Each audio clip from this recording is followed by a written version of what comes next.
मोहोळचे आमदार राजू खरे यांनी लांबोटी पुलावरून पूरग्रस्त भागाची पाहणी केली आहे। 100 वर्षातून पहिल्यांदाच अशी भयंकर पूरस्थिती निर्माण झाली असल्याचं त्यांनी सांगितले। सरकारने अतिवृष्टीसाठी एक दिवसीय अधिवेशन बोलवावं अशी ही मागणी आमदारांनी केली आहे। पूरग्रस्त शेतकऱ्यांना आणि नागरिकांना तातडीची मदत द्यावी। उपमुख्यमंत्री अजित पवार यांनी मोहोळ तालुक्यातील अतिवृष्टीची विशेष पॅकेज जाहीर करावी अशी मागणी केली आहे। पाहूयात ते काय म्हणाले। आमदार काय सांगाल की तुम्ही पूरग्रस्त भागाची पाहणी करताय, कशा पद्धतीची परिस्थिती नाही? पूर परिस्थिती अत्यंत भयानक आहे। गेल्या 100 वर्षामध्ये असा कधी पूर आला नाही, अशा पद्धतीचा पूर आलेला आहे। आणि मराठवाड्यातून जी धरणं आहेत त्या धरणातून जवळजवळ परवा दिवशी रात्री 2,15,000 क्युसेकचं पाणी सोडलेलं आहे।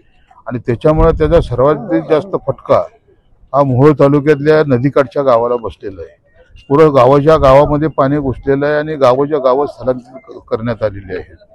आणि युद्धपातळीवरती प्रशासन लोकांना धीर देण्याचं काम करते।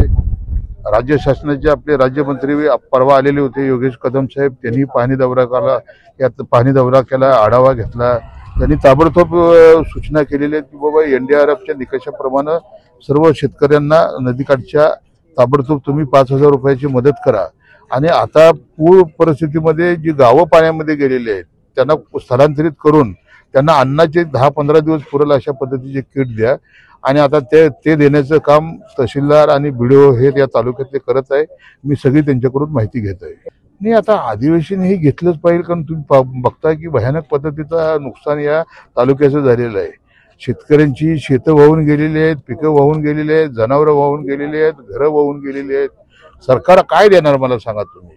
NDRFच्या निकषाप्रमाणे तुम्ही पंचनामा करून शेतकऱ्यांना तुटपुंजी मदत न देता, माननीय अजितदादा आता इथं दौऱ्यावरती येत आहेत, दादांकडे मी या तालुक्याचा आमदार म्हणून हीच मागणी आहे की या तालुक्याला बाबा एक चांगलं पॅकेज आम्हाला द्या की जेणेकरून हा तालुका वर येईल। कारण रस्ते वाहून गेलेले आहेत, गावं वाहून गेलेले आहेत। जर नुकसान झालंय त्या संदर्भात एकनाथ शिंदे साहेब असतील किंवा मुख्यमंत्री साहेब असतील, काय बोलणं झालं यांच्याशी?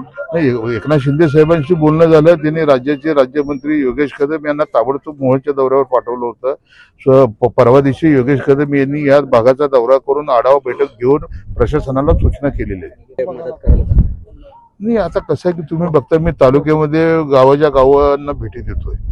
आता हायवेला वाहनं थांबली, त्याच्या पाठीमागं पोलीस डिपार्टमेंटनं एक भूमिका घेतलेली आहे की बाबा कोणत्याही परिस्थितीमध्ये हा ब्रिज पाण्याखाली जाईल आणि अपरिमित नुकसान असं होईल। ते नुकसान टाळण्यासाठी हा रस्ता बंद केलेला आहे आणि त्याच्यामुळे साहजिकच आहे की ट्रॅफिक हे तिथे थांबणार।